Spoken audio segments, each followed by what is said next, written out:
Psalm 26 of David.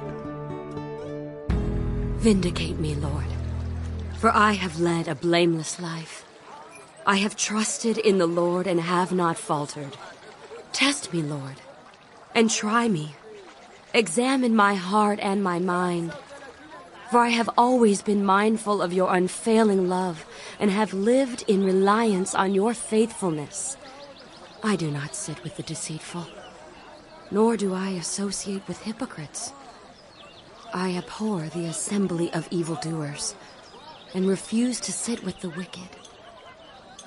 I wash my hands in innocence and go about your altar, Lord, proclaiming aloud your praise and telling of all your wonderful deeds.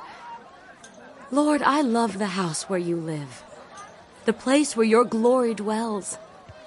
Do not take away my soul along with sinners, my life with those who are bloodthirsty, in whose hands are wicked schemes, whose right hands are full of bribes. I lead a blameless life.